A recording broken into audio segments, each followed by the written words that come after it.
This is James Lupton for Slothbox, sponsored by the Excelsior Sporting Club. And I'm joined today with Liv Hussey. Liv, how are you? I'm good. How are you? Yeah, very good, sir. Wanted to get you on the show today just to talk about your amateur career. You're starting to boxing, and obviously you're looking to make your move over to the pro ranks as well. Obviously under guidance of a quite well-known manager as well. But we'll get on to that in a little bit. Liv, tell me, Yeah, first day in the gym. Do you remember your first day in the gym or your first memory of boxing? yeah, I do actually. Because what it was I used to play football, and I remember going to the gym. It was only a keep fit class, um, so like it wasn't anything like technical or anything. It was more just like a fitness class. But obviously, I really enjoyed it. And like I've said on my other interviews, I've never really looked back from that day really, and I've just been in a boxing gym ever since. So you mentioned football. You played for Everton. At, I don't know what Yeah, age. I had trials. Yeah, I had trials for Everton, but obviously I didn't really meet the criteria due to my fitness. So obviously I had the skill and stuff at the time, had the capability to do well, but obviously I was a chubby kid. So obviously I went to boxing. It was with my uncle just to try and lose a bit of weight and maybe look at the path of going back and playing football again. But obviously I've never gone back to it at that high level. Talk to me a little bit about that overcoming that sort of heartbreak, first of all. It was hard really. Like it wasn't because obviously that you're a young kid and you don't really like expect anything. You're like, oh, it's going to be fine, or you got people telling you don't panic. But I think it was hard because I felt like there wasn't pressure off anyone. It was just more me pressuring myself because I wanted to make the team, or I wanted to be as good as the others. Do you know what I mean? So I did put like everything I could into the trials, but obviously, like I say, it just wasn't my time, I guess, and obviously maybe my time, but in another sport like boxing. So yeah. You mentioned obviously your time in boxing, and you started off in a keep fit class. How long was you at the keep fit class before you went in and actually done some technical and some sparring and stuff like that? I think I only did the class the once, to be honest with you. And like I said, my uncle used to do it, so he said, "Oh, well, you can come with me."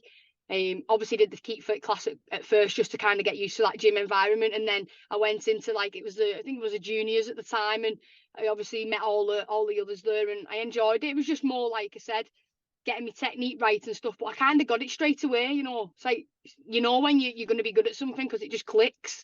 And that's what it was. And then I think obviously a few weeks in after that, we did a bit of like tech sparring. And then obviously I can't remember my first actual spar, to be honest, but obviously I must have done good.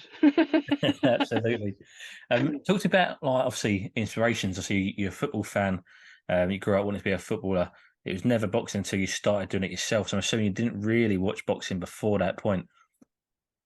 No, I didn't really. Like I said, it was always football, or I was out on my scooter. You know what I mean? Of all the sports, I'd never ever thought I'd be a boxer. Like I said, my uncle's done it, my cousin does it, and it's like a little family thing. There's a few of us that do it now anyway, but it's something that I never actually. Like I was always into like lads sports. I was never like a girl's girl growing up. I was like scooter, bikes, football, rugby, but not boxing. And like I said, it was all boxing just came along just to keep fit, lose the weight, and obviously look at getting back on that route to go back playing football. But yeah, that's how it all like stem really. At what point did you start watching the boxing and getting into, watching even, women boxing? When I won the nationals as a junior, and you get on like the England pathway and stuff like that. Well, when you spar, they record your spars and you watch them back. So that's how I started to watch just boxing in general anyway, like looking at my own progress, what I can and can't do better. And then obviously as you grow within the sport, you look at like I started to watch like people on the telly. Martin Murray's from round St Helens. I watched him a lot. And then obviously Katie Taylor from like the Olympics and stuff like that. I've always watched other people like that just to see if I could pick up anything or maybe implement what they're doing into my training, just like as a role model really, and someone to look up to. So I'd probably say like after I won the ABAs and started to see how other people fight and maybe if you can try it, it probably was around that time. You mentioned Martin Murray there. I wanted to mention him, like you mentioned, St Helens, sort of local fighter to yourself there, and obviously he sort of reached the heights and didn't quite get to that world championship champion, but he was very, Yeah. very close. He's very, very unlucky in some of his fights as well at that level. Just how big was Martin Murray for St Helens? Yeah, he put St Helens on the map really, and like I said, a lot of young kids look up to him, and they still do now because what he does away from the sport's amazing. You know, he's got, I think it's a Think Fast Academy set up for the younger kids. You know, who go and do like I think it's like maybe behavioural problems and stuff like that. You know, it's like a little youth club thing, but I think they get like something alongside it with the theory side of things. So it's a bit like your boxing as well. But like going back to obviously what he's done for St Helens, he's obviously, like I say, he's done a lot for the town. It's only small and we're all like quite close knit from around there. So yeah, he's put them on the map and he's done loads for us, to be honest. And obviously got the likes of me and other people from around there wanting to do well and obviously keep St Helens on the map really. No, definitely. And another name I wanted to mention, not too far away from St Helens in Liverpool, is Tasha Jonas. Yeah. Obviously, recently picking up a second weight world title. For her last 4 fights, she's picked up world titles in. She's, the first 2 weight world champion from Liverpool. And like I said, not too far from St Helens. Is she an inspiration to yourself? Is that somebody who you look up to? Yeah, ever since, because I used to box out of a gym in St Helens, and then I moved to one in Warrington, and my coach Mandy Groke, her name is, she was on a GB coach and stuff like that, and she knew Tasha Jonas anyway. So I think it was for the Europeans in 2017. I actually sparred Tasha a few times. Joe come down with Tash, and there was a time where Tash picked me up, and we went down to Gallagher's gym and sparred. So I think like she's one of the female fighters who I look up to and probably do even more so now as I'm going into that career myself of becoming a pro boxer. So yeah, obviously, like I said, sparring her was amazing, and to see her do what she's done now, I think no one deserves it more. Absolutely. I was going to come on to sparring stories. So we'll start there with Yeah, this one back in whenever it was with Tasha. What was that like? 27. 2017. So, a few years ago now, and you was only a young woman then. What was that like, that experience to be in the ring with somebody who was established at the point? Yeah, like I said, honestly, it was amazing. It felt all surreal, because the first time I sparred her and stuff, it's like, wow, I've just sparred Tasha Jonas. You know what I mean? It's like, what the hell? But yeah, no, obviously after that, and she's always like, if I needed her in a message, she'll reply, and she's always someone I can turn to. And like I said, sparred her. Joe's always been lovely with me as well, like more than welcome to come down his gym and stuff. So I went down there, like I said, to spar her. And like spent the day with them and like lived a life as a pro boxer for the day. So like she picked me up, we went down to Joe's gym, we sparred, and then they do I think that day was a swimming session. So obviously they go like they have a bite to eat or whatever, and then they obviously go and do the other session and stuff like that. So it was just seeing what it was like really, and to see that at such a young age. Obviously I was 17 at the time. Like I said, it was all surreal, and I just thought like how lucky I was at that time to have that opportunity. So yeah, it was really good. Yeah. What have been your favourite memories of your sparring? Not just Tasha, with anybody. That's a tough one, really. I obviously enjoy all my spars. I've sparred some obviously top quality people with us on GB. I sparred a lot of good people up in Sheffield. Lauren Price, I did a couple of rounds with her. Sandy Ryan. Um, like I said, getting them opportunities was amazing. Whether it's just a little tech spar or an open spar, just to be sparring someone. And look now, Lauren Price, British champion, Olympic gold medalist. It's mad. But I've obviously had a lot of interesting spars. I sparred Stacey Copeland when she was fighting. Like I said, Lauren Price, Sandy Ryan, Tasha Jonas. Yeah, so I've sparred a few good prospects really, especially now in the pro game. Absolutely. And, all top names I mentioned, Lauren Price, British champion. Sandy Ryan is meant to be fighting for a world title next against Jesse McCaskill. So these are all top names. And like you say, as an amateur, it's going to be experience that you can't really buy. Do you think all Yeah. this experience is going to put you in good stead when you do get into the pros and when you do have your debut? Yeah, definitely. Like I said, I've always had that like a pro style anyway, so I'm not too worried about having to adapt as such. I mean, obviously there's little things, little tricks of the trade that you couldn't do as an amateur that you can do as a pro. So it's just learning the ropes and obviously them little tricks and stuff you can do, but style wise, I'm confident that that'll be an exciting fight here. Fantastic. And just talk to me a little bit about the I suppose the downside and the worst part of it is, at the minute you're trying to get funds together for your medicals and you're trying to get your paperwork in line in order for you to have your debuts. Talk to me a little bit about that and the struggle that you can go through.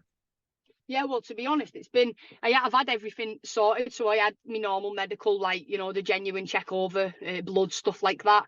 And then I had my brain scan. But it's just like new boxers who are turning over recently. There's like an additional scan that they're doing, and they're sending you to like a neuropsychologist. And it's all like memory tests. So manage obviously to raise the funds for that, like thanking obviously all the people who put towards that for me. I had that done yesterday. So I was down in London for that. That was fine. Got my report back. That's all good. So everything's with the board now, and I'll be signed off. And I've obviously looking at a date now in September for my debut. So there's a few bumps in the road. You've got setbacks, but obviously, like I said, with the support I've had off like companies and businesses and stuff like that, I can't thank enough for obviously. Otherwise, I won't be where I am now.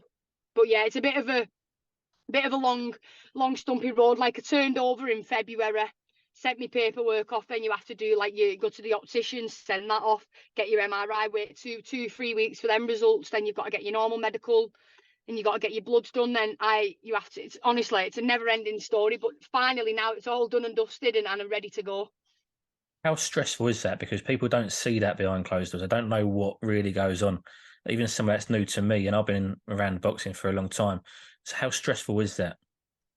Yeah, it is. It can be very stressful, but like I said, if you've got the right people around you, and I can't really complain. Like I've got my family around me, me coach, my manager, and obviously all my sponsors who have managed to contribute towards, and obviously helping me raise the funds to get that additional one done as well. Because obviously my manager Paul gratefully paid for my MRI scan, and then I had the medical sponsor sorted that, and then I've had like several people contribute towards that last one I had to do down in London. So it can be stressful because you think like, oh, I don't want to be asking people for money, but it's obviously it's a sport that you've got to do that, because it's not like you can't just. In total, it's over like £1,000 now for your medical. And obviously, if you're just turning over, you've not got that big platform to start with, and you say you're not in a job or whatever, you might be less fortunate to be able to pay for it. Do you know what I mean? But luckily, if it wasn't for my sponsors, I've got family who can help me out. But obviously, for the people who maybe haven't, can be stressful. But obviously, it's a good sport where people get together and help each other out with it as well. So, but like I said, it can be stressful, but you just got to keep your head in it, and just look for the brighter side of things. Absolutely. And talking on the brighter side of things, coming on to something a bit better than the stressful times. You mentioned manager there, manager Paul. He's, of course, Paul Smith Jr., who I'm pretty sure everybody knows from his career. Again, another top level fighter. Just how much of a help has Paul been so far for yourself?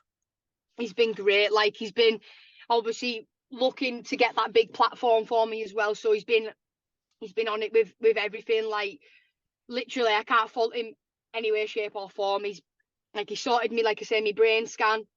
He checks in with me, like obviously make sure I'm doing all right, and just like I said, he's just there if I need him, and he does what a manager should do. And a lot of managers these days are like, what am I gonna say? Like they're not respected enough for what they do, because people don't see it. All people see is like, oh, the manager's there and that's it, like their fight night, and they get their side of things. But behind closed doors, a manager does a lot for a boxer.